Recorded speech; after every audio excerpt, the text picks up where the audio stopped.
সাবেক সংগ্রামী কেন্দ্রীয় সভাপতি, কেন্দ্রীয় নির্বাহী পরিষদের অন্যতম সদস্য, ঢাকা মহানগরী উত্তরের সংগ্রামী আমির, মজলুম জননেতা জনাব মোহাম্মদ সেলিম উদ্দিন এখন সভাপতির বক্তব্য রাখবেন।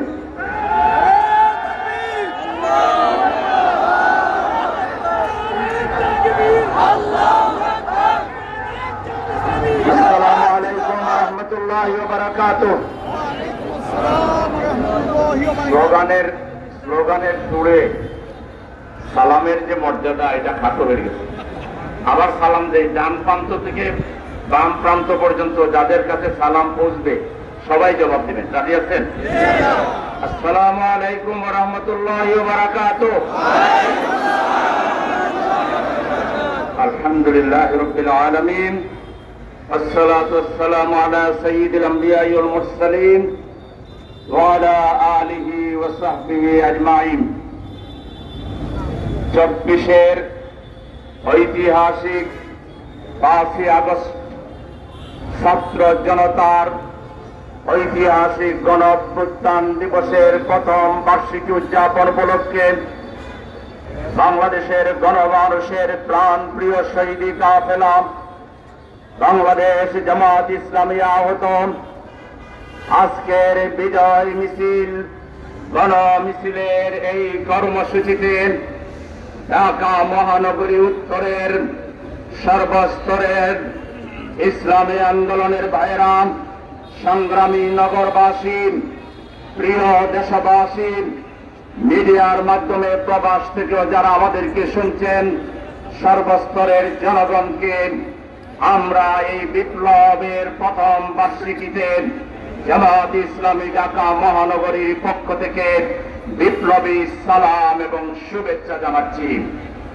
সংগ্রামী ভাইরা, আজকের দিন পৃথিবীর ইতিহাসে একটি নজিরবিহীন ঐতিহাসিক দিন।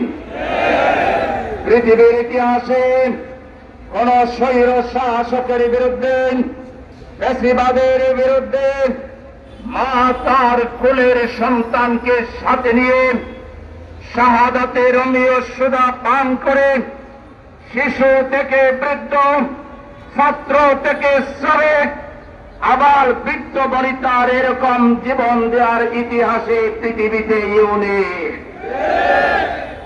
আমাদের ছাত্ররা ন্যায্য অধিকারের স্লোগান তুলেছিল, আর আমাদের প্রখ্যাত স্বৈর শাসক শেখ হাসিনা 18 কোটি মানুষকে তিনি রাজাকার অভিযায়ে অভিহিত করলেন, যার পরিণাম তাকে পৃথিবীর ইতিহাসের সবচাইতে লাঞ্ছিত অপমানিত হয়ে আজকের দিন যেমন বিজয়ের দিন, আজকের দিন যেমন অভ্যুত্থানের দিন, তেমনি ফ্যাসিবাদের জ্বলনে শেখ হাসিনা সহ তার গোষ্ঠী সুদ্ধার পালানোর দিন। পৃথিবীর ইতিহাসে মন্ত্রী, এমপি, দলীয় নেতা কর্মী, ইভেন মসজিদের ইমাম পর্যন্ত পালিয়ে যায় পৃথিবীতে, এমন নজির নেই। সেই নজিরবিহীন কর্মকাণ্ডের জন্ম দিয়েছিলেন পতিত স্বৈরাচার শেখ হাসিনা। তিনি মানুষকে নির্বিচারে খুন করেছেন। আমার কোলের শিশু পর্যন্ত তার নির্দেশ থেকে রেহাই পায়নি। আলহামদুলিল্লাহ, সম্মানিত জনতা, আমাদের মাঝে আজকের এই অনুষ্ঠানের সমাবেশের মিছিলের প্রধান অতিথি বাংলাদেশ জামাত ইসলামের সংগ্রামে অন্যতম নায়েবে আমির, বাংলাদেশ ইসলামী ছাত্র শিবিরের সাবেক বিপ্লবী কেন্দ্রীয় সভাপতি, বাংলাদেশের এই পরিবর্তনের অন্যতম নায়ক জননেতা ডাক্তার সৈয়দ আব্দুল্লাহ মাহমুদ তাহের উপস্থিত হয়েছেন। আমরা তাকে স্বাগত জানাই।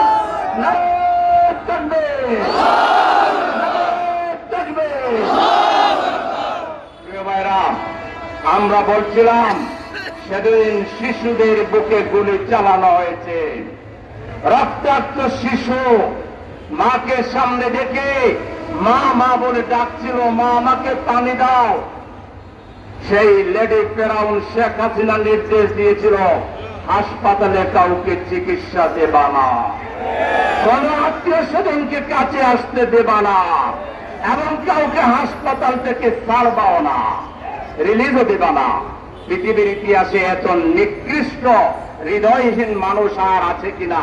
ফেরাউনও তার কাছে হার মেনেছে, সীমারও তার কাছে হার মেনেছে। তারা আমাদের ভাইদের জানাজা করতে বাধা দিয়েছে, কবরের জায়গা চিহ্নিত করতে বাধা দিয়েছে, কবরে সাহিত্য করতে বাধা দিয়েছে। পৃথিবীর ইতিহাসে যদি আর একটা ঘটনা দেখাতে পারেন, এরকম একটা ঘটনা দ্বিতীয় ঘটনা খুঁজে পাবেন না। আজকে অনেকে বলেন তাদের মানে বিপদগামী কর্মীরা কেউ কেউ ফেসবুকে বিরাট যুদ্ধ হয়ে গেছেন। হাসিনা পলায়নের সময় বা পরে রাস্তায় এসে 2-4টা মিছিল করলো, মনে হয় সামনেও আজরাইল, পিছনেও আজরাইল, ডাইনেও আজরাইল, বামেও আজরাইল। আমরা আপনাদের কম মাইর খেয়েছি। মিটিং করার আগে এরকম জায়গায় আমরা 1 ঘন্টা ব্যাপী প্রস্তুতি নিয়েছি। শত শত লোক আসছে, আপনাদের ডিবি আমাদেরকে গ্রেফতার করেছে, র্যাব করেছে, সব চ্যালেঞ্জ মোকাবেলা করে রাজপথে আমরা প্রত্যেকটা অন্যায়ের প্রতিবাদ করে। আর আপনারা শুধুমাত্র এই শুরু হইল না, ইউনূস সরকার তো একটা কাহিনী গভর্নমেন্ট, তিনি একজন আন্তর্জাতিক ব্যক্তিত্ব, পুলিশকে নির্দেশ দেন না গুলি করার জন্য, ধরবার জন্য। এই চান্সে 2-4 জন 10 জন মিলিয়ে যে বাহির হন, মনে হয় যেন আজরাইলও আপনাদেরকে দেখে লজ্জা পায়, শয়তানও আপনাদেরকে দেখে লজ্জা পায়। সুতরাং আজকে আমরা বলতে চাই, পৃথিবীর কোন ইতিহাস নাই, স্বৈর শাসক আবার ফিরে এসেছে। আপনাদেরও ফেরার কোন সম্ভাবনা নাই। নো জবর না নয়, নো আলিফ জবর না, নো খালা জবর না, আপনারা আসতে পারবেন না। কারণ আপনাদের সাথে যে যুদ্ধ, এটা জামাত শিবিরের যুদ্ধ না, এটা রাজনৈতিক দলের যুদ্ধ না, এদেশের কোটি কোটি শিশুদের সাথে আপনাদের যুদ্ধ, এদেশের কোটি কোটি যুবকদের সাথে আপনাদের যুদ্ধ, এদেশের কোটি কোটি শ্রমিকের সাথে আপনাদের যুদ্ধ। আগামী 50-100 বছর শ্রমিকরা, শিশুরা, যুবকরা তারা যে রক্ত দিয়েছে এটা বলবে না। আপনারা আসার চেষ্টা করলে বাংলাদেশ শক্তিশালী হবে। আপনারা জুলাই অভ্যুত্থান কি দেখেছেন, এটা কত প্রকার কি কি আসলে বিমানবন্দরে আমরা আবার কোন লোকায় শুকায় যদি আসে আমরা দেখাই দেবো ইনশাআল্লাহ, ঠিক না? সুতরাং আমাদের ভাইদের রক্তের দাগ এখনো শুকায় নাই। আপনাদের কোন প্রমা বাংলাদেশে নাই, খুনিদের কোন প্রমা হতে পারে না। আমার মায়ের চোখ এখন অস্ত্র সজল, বারবার রুমাল দিয়ে কাপড় দিয়ে নিজের চোখকে সম্বরণ করছে, আড়ালে আপনারা কান্নাকাটি করছে। আপনারা কেমনে চিন্তা করেন যে খুনিরা আবার দেশে পুনর্বাসিত হবেন? আমরা মাননীয় প্রফেসর ইউনূস সাহেবকে বলবো, যথেষ্ট উদারতা দেখিয়েছেন, এনাফ ইজ এনাফ।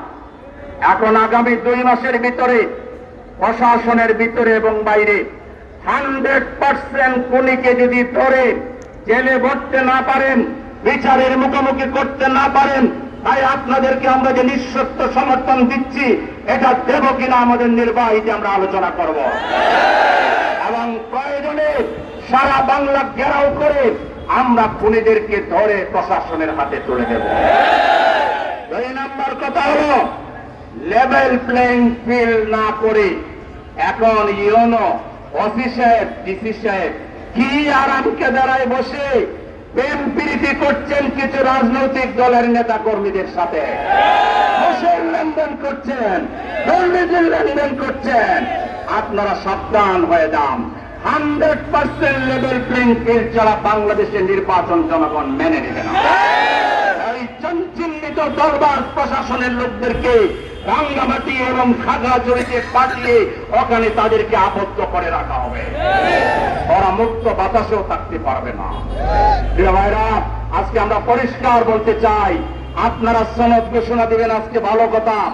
জনপ্রত্যাশার বিরুদ্ধে কোন শব্দ লাইন যদি থাকে, আমাদের নেতা ডাক্তার আব্দুল্লাহ মাহমুদ তাহের কালকে বলেছেন, আমরা কোনোভাবে সেটা মেনে নেব না। এই নাম্বার হল এই সনদ বাস্তবায়নের সুস্পষ্ট পথরেখা, রূপরেখা থাকতে হবে। কোন ধরনের দাদাই পাড়াই আমরা মেনে নেব না। সনদ এখন থেকেই বাস্তবায়ন করতে হবে। আগামী দিনগুলো এবং নির্বাচন জুলাই সনদের ভিত্তিতে হতে হবে। খুনিদের বিচার দৃশ্যমান করতে হবে এবং প্রবাসীদেরকে ভোটাধিকার দিতে হবে। বিশেষ করে আমি দাবি জানাবো, পাথরে বাহিনীকে আপনারা গ্রেফতার করুন। চাঁদা না দেওয়ার কারণে যদি পাথর মারে, ভোট না দিলে তো গলা কেটে ফেলবে। সুতরাং এই চাঁদাবাজ গোষ্ঠীকে বাইরে রেখে বাংলাদেশে কোন সুষ্ঠু নির্বাচন হতে পারে না। আপনারা যদি কারো মুখের দিকে তাকিয়ে কাউকে ভয় করে ইউনূস সাহেব যদি সুষ্ঠু নির্বাচন দিতে ব্যর্থ হন, আপনার এবং আপনার সরকারের ইতিহাসে সবচেয়ে একটা নিকৃষ্ট উদাহরণ এসে থাকবে। সেজন্য আমরা আজকে পরিষ্কার বলতে চাই, আমার ভাই কবরে খুনি বাইরে থেকে লম্পজম্প করবে, এক মুহূর্তের তোরে আমরা মানতে চাই না। খুনিদের বিরুদ্ধে আমাদের সংগ্রাম চলছে এবং চলবে। আবু সাইদ মুক্ত, শেষ হয়নি যুদ্ধ, লড়াই চলছে। মানুষের ন্যায্য অধিকার প্রতিষ্ঠিত না হওয়া পর্যন্ত, ভোটের অধিকার প্রতিষ্ঠিত না হওয়া পর্যন্ত জামাতের লোকেরা আমরা শহীদ হয়েছি বিগত আন্দোলনে।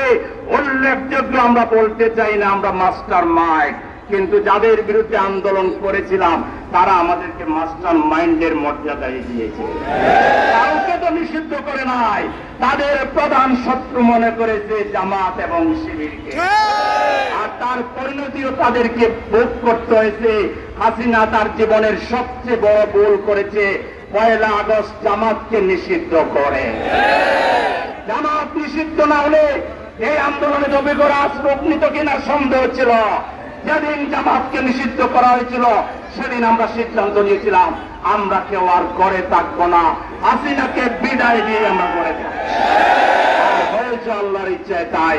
সুতরাং আগামী দিনে জামাতকে যারা অপরাজনীতি করেন, দিল্লির ভাষায় কথা বলেন, আধিপত্যবাদের ভাষায় কথা বলেন, হাসিনার ভাষায় কথা বলেন, তারা হাসিনার দোষর হিসেবে চিহ্নিত হবে।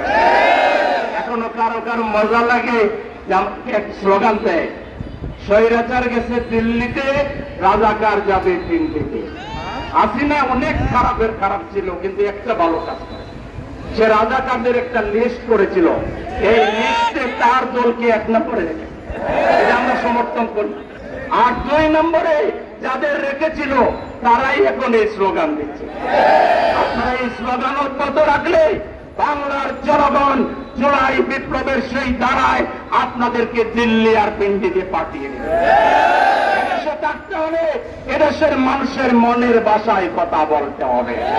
আবুল তাবুল বকে বাংলাদেশে রাজনীতি করার সুযোগ বন্ধ হয়ে। সংগ্রামী ভাইয়েরা আমার, আজকে আমাদের মিছিল, বিশাল মিছিল, সুশৃঙ্খল ভাবে আমরা মগবাজারে যাব। আমাদের নেতা ডাক্তার সৈয়দ আব্দুল্লাহ মাহমুদ তাহেরের নেতৃত্বে তিনি যেহেতু এসে গেছেন, আমি আর কথা না বাড়িয়ে আপনাদেরকে জুলাই বিপ্লবের রক্তিম শুভেচ্ছা জানিয়ে, ধন্যবাদ জানিয়ে, মোবারকবাদ জানিয়ে, আপনাদের বিপ্লবী ভূমিকার কারণে বাংলাদেশ রক্ষা পেয়েছে। ইনশাআল্লাহ এই বাংলাদেশকে চূড়ান্তভাবে ইনসাফের বাংলাদেশ, দুর্নীতিমুক্ত বাংলাদেশ প্রতিষ্ঠা করেই জামাতের কর্মীরা আমরা করে ফেলে যাব। সবাইকে সংগ্রামী শুভেচ্ছা এবং মোবারকবাদ জানিয়ে আমি আমার কথা এখানে শেষ করছি। আল্লাহ হাফেজ। বাংলাদেশ জিন্দাবাদ। বাংলাদেশ জামাত ইসলামী জিন্দাবাদ।